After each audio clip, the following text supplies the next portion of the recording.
que vam començar, que va estar tocaré de mesa de Rapura.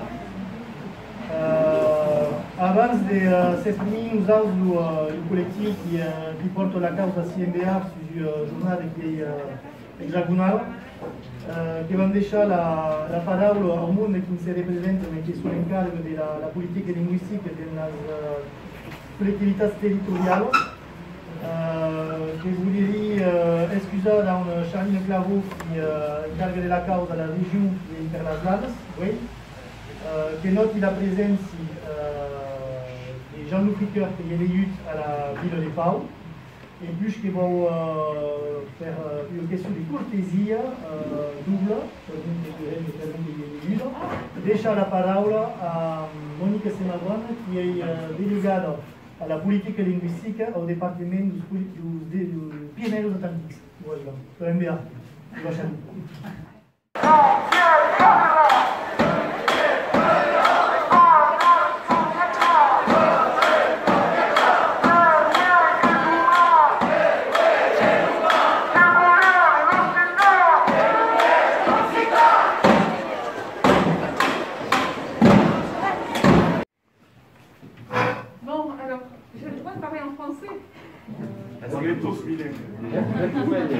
Vous tolérez la langue française dans ces cas.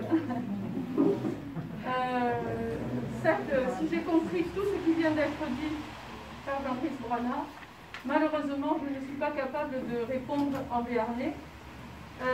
Mais en effet, comme il vient de le dire, je suis ici en qualité de conseillère départementale en charge de la culture et langue béarnaise, ou gasconne ou occitane, vous l'appelez comme vous voulez, pour moi c'est la même.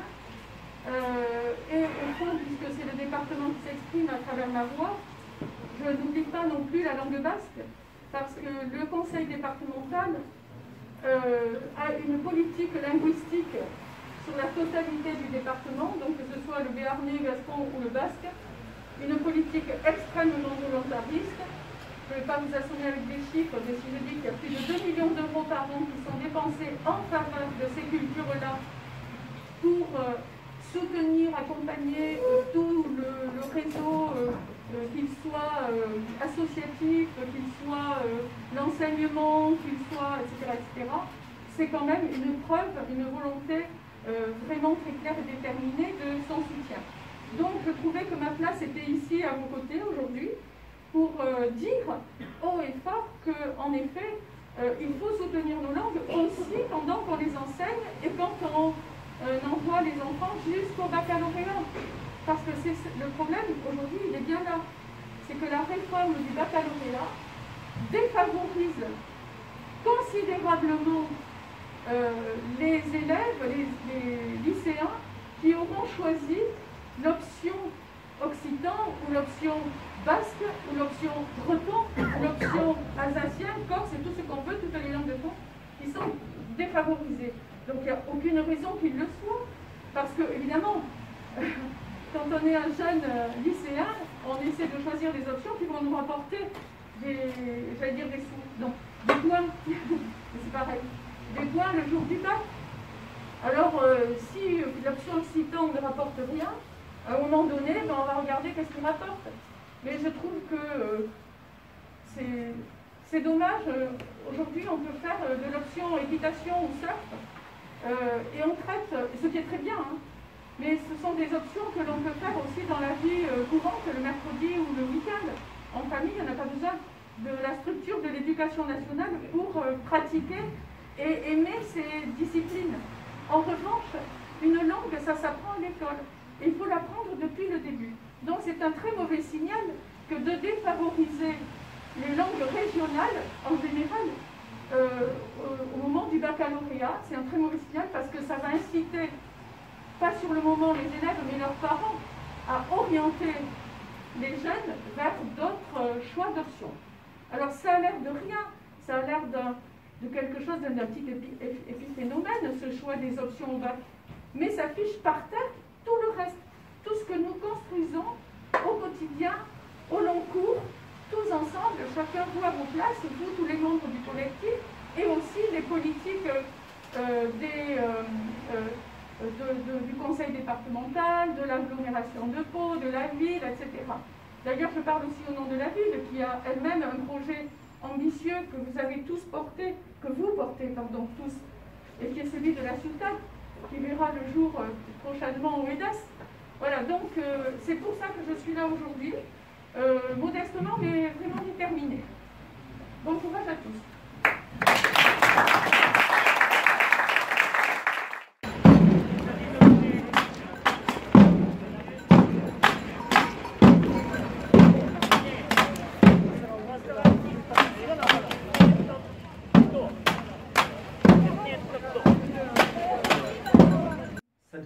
Tout d'abord, cette conférence ici à Pau a été organisée et organisée par le mouvement Calendrette de Saint-Péoc, le Congrès, le Créo Aquitaine, la Ciotat et autres. Aujourd'hui, samedi 10 octobre 2020, en Alsace-Moselle, en Bretagne, en Catalogne, en Corse, en Flandre, au Pays Basque, en Savoie, en Occitanie-Pays d'Oc, nous disons non aux réformes Blanquer. Le collectif Pour que vivent nos langues représente des acteurs qui œuvrent pour la défense et le développement des langues territoriales en France. Il est composé du monde éducatif et culturel, engagé dans la transmission de ces langues, des étudiants, des élèves, des parents, des enseignants, des linguistes et des élus. La réforme du lycée et ses objectifs qui sont affichés, d'orienter, d'accompagner, de spécialiser au mieux les élèves. La réforme sur l'obligation scolaire qui viserait à limiter le décrochage scolaire.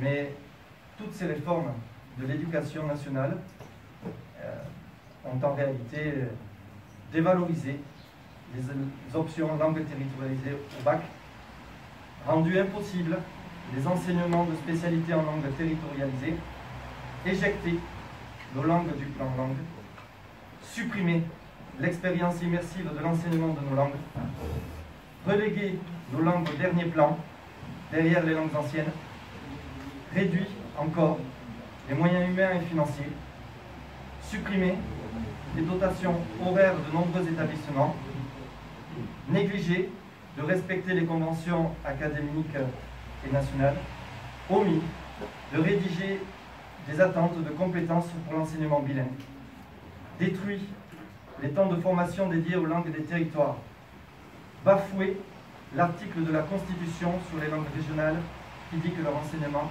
est favorisé. La rentrée scolaire 2019 et 2020 ont confirmé les craintes.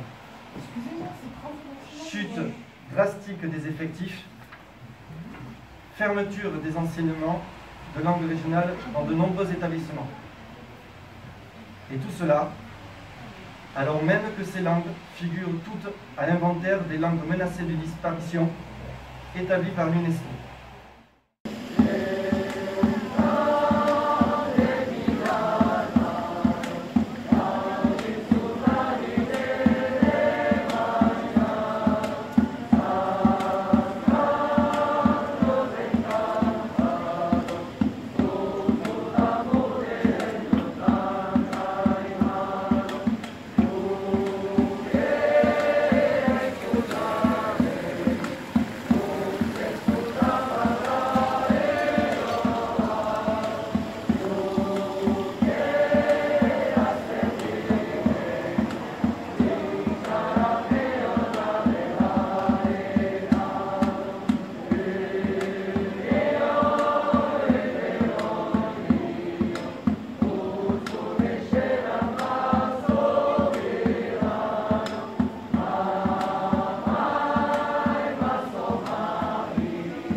comité d'action est engagé.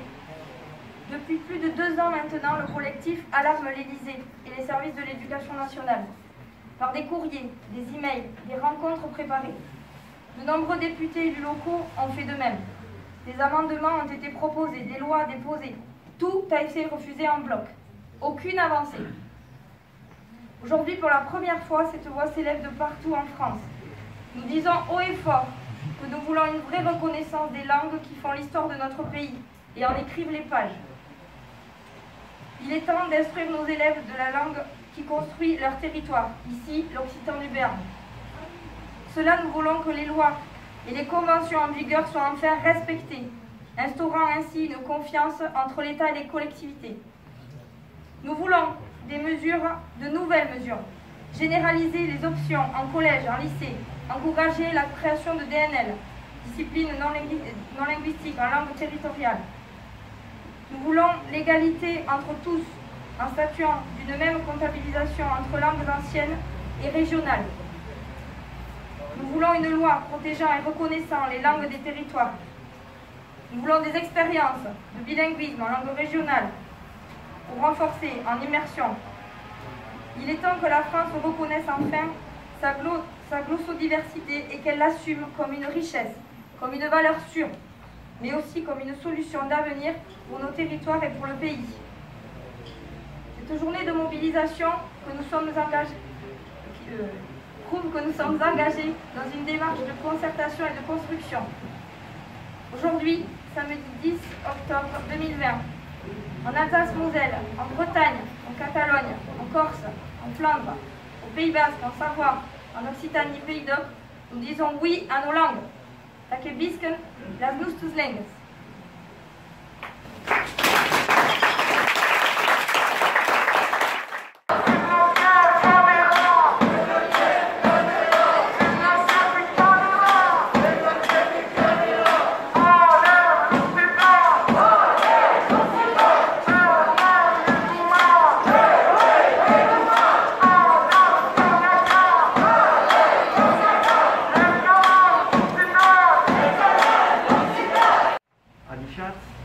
Parli per Movimento Calandretto perché sono co-presidente della Federazione Departamentale Calandretto del 64 avec le Parlamento féminin. Donc parli per Movimento Calandretto, le mouvement Calandretto est bien sûr solidaire à fond dans cette lutte contre cette réforme qui coupe tous nos efforts. Nous formons des enfants, des collégiens en collaboration, en complémentarité avec les écoles bilingues. Calandretto forme des enfants qui ont la langue. Et puis, tout cet effort est couplé, comme l'a dit M. Marouane, c'est toute une politique qui s'arrête net et qui met en péril d'abord toute possibilité de contact des élèves avec l'occitan à partir du lycée, qui empêche la formation de nos futurs professeurs. Bon, ça, c'est bien sûr dramatique pour nous, pour tout le mouvement occitan. Et donc, le mouvement Calandretto, bien sûr, est à fond de cette mobilisation. Voilà, je vous remercie.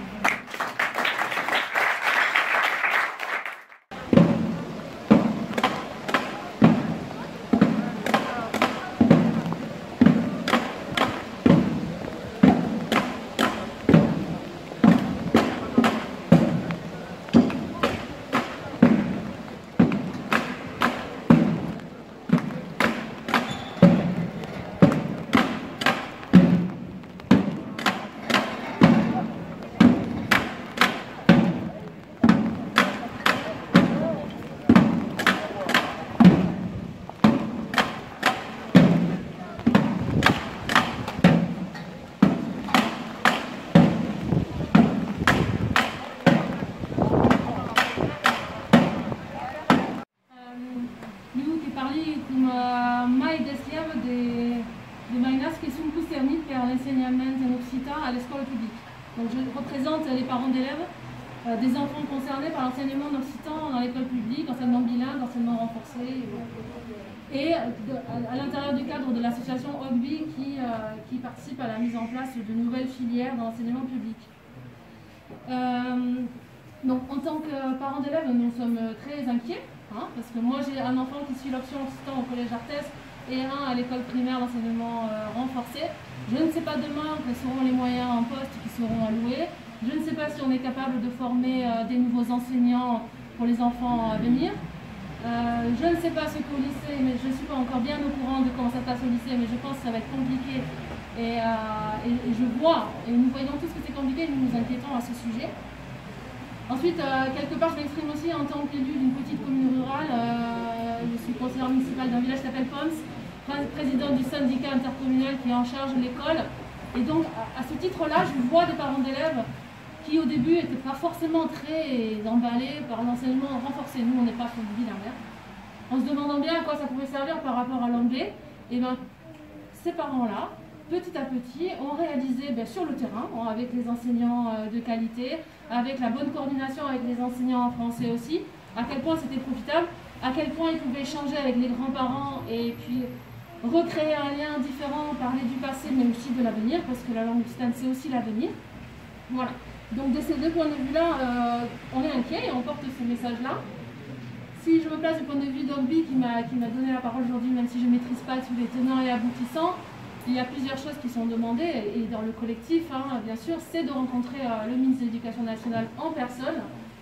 Il a été rencontré l'année dernière, les gens de son cabinet, mais ce n'est pas suffisant. Le collectif veut pouvoir le rencontrer et discuter notamment de la réforme Blanquer qui a fait tant de mal, comme vous l'avez déjà expliqué. Et puis après, dernier point qui est un tout petit peu en dehors de l'école, de l'enseignement vraiment proprement parlé. Quand on voit ce qui se prépare avec la loi sur le séparatisme, elle n'est pas votée, elle n'est pas encore discutée à l'Assemblée, mais quand même on peut s'inquiéter pour toutes les associations autour de l'école qui vont devoir prouver peut-être demain qu'elles sont compatibles avec la République, compatibles avec la Constitution, et même si évidemment il n'y a pas d'ambiguïté sur l'objectif de la loi de départ, c'est très bien de lutter contre l'islamisme. Personne ne remet ça en question, mais les dommages collatéraux sur les langues régionales, on s'interroge. Voilà. Merci.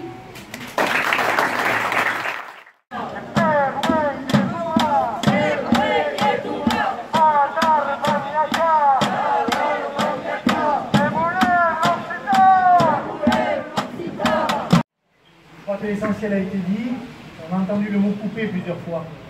C'est un vrai élan, une vraie dynamique de construction en pierre après pierre de filière de l'enseignement à l'heure où la transmission familiale est elle-même déjà rompue, coupée par le milieu d'un cursus en s'attaquant au bac. Ça veut dire qu'on décourage en amont les élèves d'apprendre occitan et on assèche le vivier de lycéens qui peuvent ensuite se former pour être leur tour enseignants et ainsi pérenniser l'enseignement et au-delà la vitalité de la langue.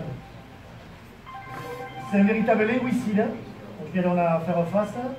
Je ne pense pas qu'il ne soit que technocratique. On sait bien que dans ce pays ultra centralisé, c'est sur quelques kilomètres carrés, voire centaines de mètres carrés que se concentrent les pouvoirs et les décisions dans des machines qui sont avant tout technocratiques. Mais il y a derrière ça peut-être une volonté qui est autre.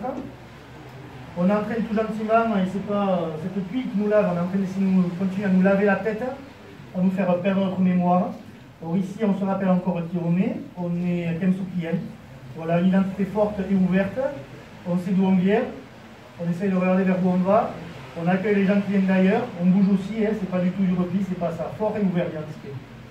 C'est juste ça. C'est une perception du monde, c'est une vraie dichotomie qui est en train de naître là, avec des gens qui veulent continuer à être ce qu'ils sont, mais adapter à la vie d'aujourd'hui et changer en employant les langues de communication plus larges, telles que l'anglais ou autre langue, nous qui sommes à côté de la frontière et qui pouvons aisément, avec le masque c'est dur, parler castillan. Et en tout cas, ce qui est sûr, c'est que voilà, on n'est pas des citoyens de seconde zone. C'est ressorti plusieurs fois, notamment pendant le grand débat. La problématique des langues régionales est quelque chose qui est remonté en troisième position des problématiques. C'est bizarre, c'est tu, personne n'en parle, je ne sais pas si c'est un tabou, si c'est volontaire, si c'est conscient, inconscient, en tout cas, le résultat il est là. C'est qu'on est en train de gentiment nous saigner et qu'on ne va pas se laisser faire. C'est pour ça qu'on a essayé de prendre quelque chose d'un petit peu symbolique, vous reconnaîtrez l'allusion qui est faite. Donc notre perception du monde, elle continuera à être ce qu'elle est. on se mobilise aujourd'hui sur cette réforme et on a dénoncé tous les problèmes. Il y a une solution qui est très simple, qui n'est pas compliquée à comprendre. C'est l'alignement tout simplement du statut des langues régionales sur celui du latin et du grec dans le titre des options pour le bac. Au-delà de ça, on va continuer à défendre notre art de vivre, à être ce qu'on est. On n'est pas forcément méchant à la base, mais par contre, quand on vient commencer à nous gratter, on peut s'énerver aussi. Voilà. Donc il y a des promesses qui ont été faites. Le candidat Macron en a fait, le président de la République en a fait quelques-unes aussi. Et aujourd'hui, on attend qu'il y ait des répercussions concrètes parce qu'entre les dires et les faits, c'est le grand écart et ça tire sur les auditeurs. Si vous avez des auditeurs assez chauds, on va clôturer là et on va gentiment se diriger sous cette pluie bienveillante jusqu'à la préfecture en passant par la DSDEN. Et je voulais remercier tous ceux qui sont là ici aujourd'hui malgré et le temps et les conditions sanitaires. Une mobilisation qui s'est faite en peu de temps mais qui montre la réactivité et l'efficacité du sens commun de l'identité béarnaise et du sens du collectif. Et juste pour vous dire ça, et c'était bien que tout le monde soit là aujourd'hui. Et je remercie ceux qui sont dehors en train de se mouiller aussi parce que je ne veux pas être ici dedans. Voilà.